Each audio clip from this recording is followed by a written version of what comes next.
नमस्कार दोस्तों। एक लड़की अपने कुछ दोस्तों के साथ, अपनी कुछ सहेलियों के साथ कॉलेज के फंक्शन के लिए चंदा करने निकलती है।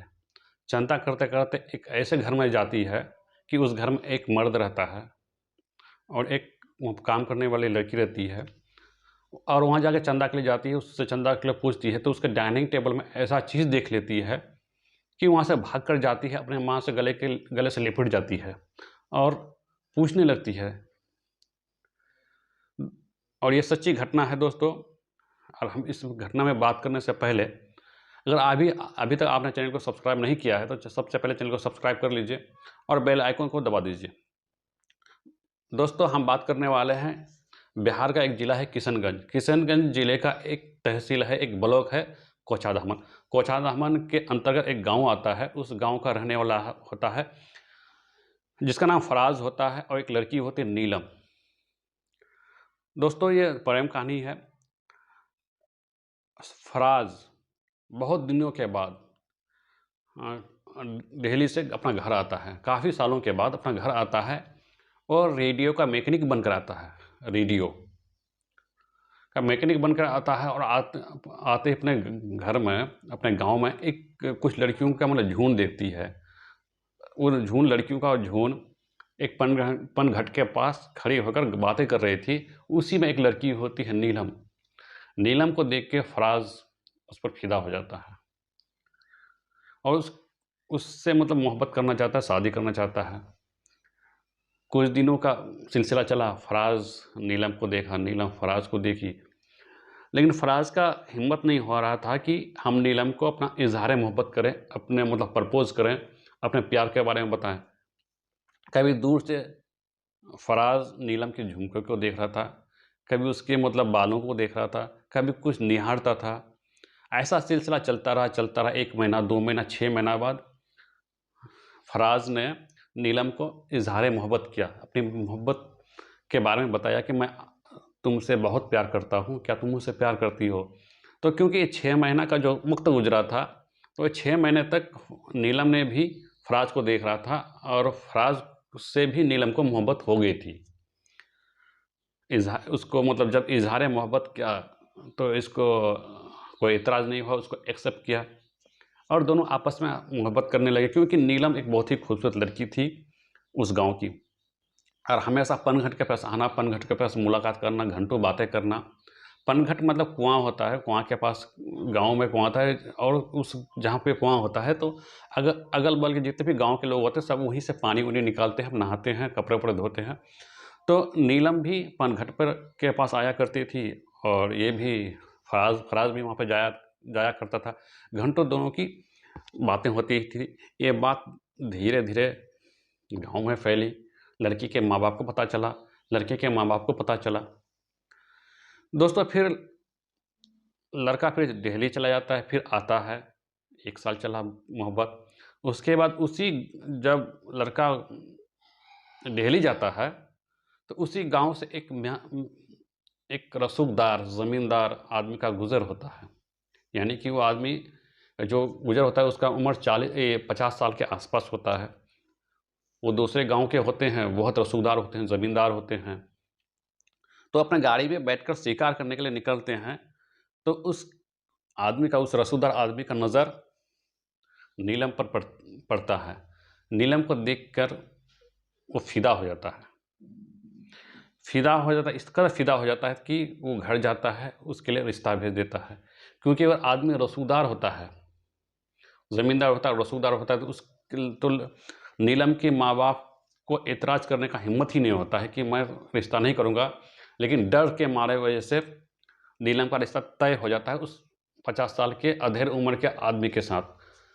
शादी हो जाती है। नीलम का रुखसती होकर, विदाई होकर अपने ससुराल, उस बूढ़े आदमी के साथ ससुराल चली जाती है। उस पैसे वाले लोगों के साथ, अधेड़ उम्र के आदमी के साथ ससुराल चली जाती है, वहीं पे रहने लगती है। जब कुछ महीनों के बाद, 8-10 महीने के बाद जब ये आता है, फराज घर आता है, उसको नीलम नज़र नहीं आती है। वो काफ़ी कोशिश करता है नीलम को खोजने की, नीलम नज़र नहीं आती है। तो नीलम के सहेली से उसको इनकी बात होती है फराज की बात होती है, कहता है कि तुम लोगों की सहेली नीलम नज़र नहीं आती है? तो उन लोगों की सहेली बोलती है उसकी तो शादी हो गई है। बहुत ही निराश होकर उसकी सहेली बोलती है फराज की उसकी तो शादी हो गई है, तुम्हारा बहुत ही इंतज़ार किया, तुम आए नहीं, तुमको लेटर भी लिखा लेकिन तुम आए नहीं। तो फराज बोलता है कि मुझे तो लेटर वेटर मिला नहीं था। तो वो उनकी सहेली को, नहीं तुमको लेटर लिखा था, तुम्हारा बहुत इंतज़ार किया, तुमको बहुत चाहा। तो ये बात मतलब फराज को अच्छा नहीं लगा, बहुत फराज के दिल को झकझोर कर दिया। फराज कई दिन मायूस रहने लगा, गुमसुम रहने लगा, रोने लगा नीलम के लिए, क्योंकि उसे एक बहुत ही बेहद मोहब्बत करता था नीलम से फराज। तो फराज क्या किया कि जब वो रेडियो का मैकेनिक बना हुआ था, अच्छे मैकेनिक बना हुआ था, तो वो क्या कि हम गांव को छोड़ देंगे, हम गांव में नहीं रहेंगे, अब गांव छोड़ने का प्लानिंग किया और वो नज़दीक के शहर में जाके अपना एक कारोबार शुरू किया मैकेनिक का। रेडियो ठीक करने लगा, पैसा अच्छा खासा कमाने लगा, पैसा अच्छा खासा कमा के अच्छा प्रॉपर्टी एसेट भी खरीदा, घर बनाया, घर बना के शहर में ही रहने लगा फराज। तो अपने डाइनिंग टेबल पर वो क्या करता था कि नीलम का फ़ोटो लगा के रखा था। वहाँ पे शहर में उसका माँ बाप नहीं रहते थे, वो अकेले रहते थे और एक दाई रहती थी खाना बना के, जो फराज को दे रहा था वो दाई रहती थी। तो उस दाई को हिदायत दे रखा था, कह रखा था फराज ने कि जब भी खाना लगाइएगा 2 प्लेट में लगाइएगा, 1 प्लेट मैं खाऊंगा, 1 प्लेट नीलम के लिए। बगल में कुर्सी लगी हुई थी, तो फोटो के सामने में नीलम का प्लेट रखा जाता था। उसके बाद जिस टेबल पे बैठते थे फराज, उसके सामने में फराज का प्लेट लगा हुआ रहता था। जब तक फराज खाना खाता था, 2 बार अगर खाना खाता था तो उसकी दाई 2 बार नीलम के प्लेट में खाना लगाती थी। उसके बाद जब फराज का खाना खाया हो जाता था, तो नीलम के सामने जो फ़ोटो के सामने जो प्लेट रहती थी, वो प्लेट दाई उठा के लेके चली जाती थी और वो खाना दाई खाती थी। ऐसा ही सिलसिला चलता रहा। इधर नीलम की एक बेटी हुई और नीलम भी शहर चला गया, क्योंकि अपनी बेटी की पढ़ाई लिखाई के लिए शहर चला गया। शहर में भी उसकी बेटी पढ़ रही थी। इस बीच इसका नीलम के हस्बैंड का मौत हो जाती है। तो उसके भाई प्रॉपर्टी बहुत था, प्रॉपर्टी भी नीलम के हाथ आ जाती है और कुछ उसी प्रॉपर्टी को लेके उसी प्रॉपर्टी से जो मतलब पैसे इनकम आ रहे थे, उससे वो शहर में रह रही थी और अपनी बेटी को पढ़ा रही थी। लेकिन उसको नहीं पता था नीलम को कि फराज भी इसी शहर में रह रहा है जहाँ पे मैं रहती हूँ, और फराज भी बेखबर थी इस बात को लेके। ऐसे ही कारोबार चलता रहा। नीलम की बेटी थी जो बड़ी हो गई, धीरे धीरे बड़ी हो गई, और एक दिन वो स्कूल के फंक्शन के लिए चंदा कर रही थी। तो चंदा करते करते फराज के घर पर भी आई। फराज के घर में आई चंदा की, तो फराज के डाइनिंग टेबल पर अपनी माँ का फोटो देखकर वो हैरान रह गई और चली गई, भागती हुई चली गई अपनी माँ के पास, अपने माँ के गले से लिपट गई और रोते हुए कहती कि माँ, देखो मेरे आंखों में आंसू हो गया इस बात को सुन के। कहती है कि एक आदमी है, उसके डाइनिंग टेबल पर तुम्हारा फोटो है और फोटो के सामने में एक प्लेट लगा हुआ रहता है। जब वो खाना खा रहा था तभी मैं वहाँ घर में पहुँची थी कि तुम्हारे फोटो के सामने में खाना का प्लेट था और एक प्लेट में खुद खाना खा रहे थे। तो ये मामला क्या है? तो उसकी माँ बोली, बेटी मुझे तो कुछ पता नहीं कौन है, तुम पता करो। तो नीलम की बेटी ये बात पता करने लगी कि वो आदमी है कौन आखिर, ये आदमी कौन है। जब नीलम की बेटी फराज के घर पर आने जाना शुरू किया, तो एक दिन फराज घर में नहीं था, उनकी दाई घर में थी।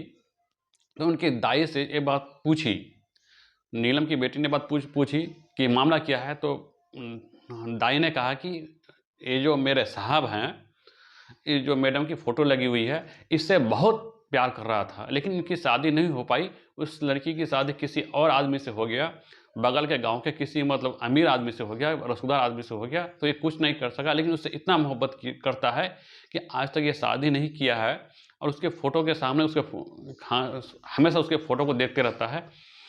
जब ये बात नीलम की बेटी जाके नीलम को बताई, यानी अपनी माँ को बताई, तो उनकी माँ के भी आंखों में आंसू आ गए और वो नीलम से फराज से मिलने की कोशिश करने लगे। इस बीच फराज को भी एक बीमारी लग गई थी, फराज भी बीमार रहने लगे थे। जब फराज को लगा कि उसकी बेटी, नीलम की बेटी मेरे यहाँ आती है जाती है, तो इसने नीलम की बेटी को अपना बेटी मानने लगा। कि ये मेरी बेटी है, और अपना जो सारा प्रॉपर्टी था, सारी प्रॉपर्टी नीलम की बेटी के नाम कर दिया और आखिरी सांस ली और मर गए। दोस्तों, ये कहानी का कहने का मतलब किसी की भावनाओं को ठेस पहुँचाना नहीं था, किसी को आहत करना नहीं था, क्योंकि ये प्रेम कहानी मुझे अच्छी लगी। ये प्रेम कहानी मतलब सच्ची कहानी है, कोछा दामन की सच्ची कहानी है। कहानी बहुत लंबी थी, मैंने शॉर्ट में बताया, तो इसलिए मैं कहानी अच्छी लगी इसलिए आपको बताया, आपके पास सामने रखा, आपसे शेयर किया, लेकिन इस कहानी से किसी को ठेस पहुँचाना नहीं था। फिर मिलते हैं अगले वीडियो को, तब तक जय हिंद, जय भारत।